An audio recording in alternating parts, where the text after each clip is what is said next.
ሄርሜላ ተዋረደች። ለምን ተዋረደች የሚለውን አሁን በዚህ ቪዲዮ ላይ መነግራችሁናል። ቪዲዮውን እስከ መጨረሻ ማየታችሁን እንዳትረሱት። በጣም በሚገርም ሁኔታ እንግዲህ እውነት ለመናገር ከሆነ ትላንትና በጣም ሄርሜላ ተዋርዳለች ማለት ነው። በጣም ብዙ ሰዎችም ተቃውሞ ሄርሜላ ላይ እያቀረቡባት ይገኛሉ። እንደዚህ አይደረግም፣ እንደዚህ የሚደረግ ነገር አይደለም ሲሉም በጣም ብዙ ሰዎች እየተነጋገሩበት ይገኛሉ። እሱ ምንድነው የሚለውን አሁን የምነግራችሁናል። በጣም ነው የሚገርመው። እውነት ለመናገር ከሆነ ሄርሜላ ትላንትና በጣም በቃ የማይደረግ ነገሮችን እያደረገች ነበር።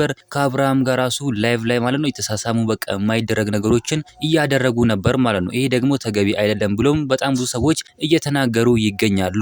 ትናንትና ራሱ ስዘል ምናምን የውስጥ ልብሷ ታይቷል ተብሎ በጣም ብዙ ሰዎች በቃ ሄርሜላን እየሰደቧት እኛን አሰደበችን፣ ደጋፊዎቿም የሄርሜላ ደጋፊዎች ማለት ነው እኛን አሰደበችን እያሉ ነበር ማለት ነው። በጣም ነው የሚደብረው። እስከዚህ ድረስ ማለት ነው የውስጥ ልብሷ እስከሚታይ ድረስ መዝለል ምን አመጣው እያሉም ይገኛሉ። እውነት ለመናገር ከሆነ በጣም መጥፎ ነገሮችን ነው ያደረገችው። እንደዚህ ደግሞ ይደረጋል ተብሎም የሚገመትም የሚታሰብም አይደለም። እውነት ለመናገር ከሆነ ይሄ በጣም የሚያስነውር ነገር ነው። የሄርሜላ ደጋፊዎችም እንግዲህ በጣም ብዙ ትችቶችን እያቀረቡባት ይገኛሉ።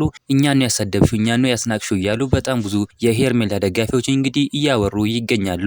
ነገር ግን የኛ እንቁ የኛ ሩታ ማለት ነው በጣም ጥሩና በጣም አሳቢ ናት። እንደዚህ ቦታ አትገኝም። በጣም ክብሯን የምትጠብቅ ሴት ናት ማለት ነው። የኛ እንቁ የኛ ሩታ እንግዲህ ከሀገር ወጣለሁ ብላ ተናግራለች። እውነት ለመናገር ከሆነ በጣም የሚደብር ነገር ነው። እውነት ለመናገር ከሆነ ሩተኛ እንቁ በጣም ጥሩና ሀሳቢ የሆነች ሴት ናት ማለት ነው። ከሄርሜላ ጋር ማነጻጸር እንግዲህ ይከብዳል። እኛ እንቁኛ ሩታ በጣም ጥሩና በጣም ደግናት፣ ደግሞ ለብሰውም በጣም ምራራ ሴት ናት ማለት ነው። እናንተ ምን ትላላችሁ? ሀሳብ አስተያየታችሁን ኮሜንት ላይ ማስቀመጥ እንዳረሱ፣ ቪዲዮ ላይክ ቻናሉ ሰብስክራይብ ማድረግ እንዳረሱ። በሌላ ቪዲዮ እስከምንገናኝ በያላችሁበት የዓለም ዳርቻ ሰላማችሁ ብዝት ይበልልኝ። ደህና ሁኑልኝ።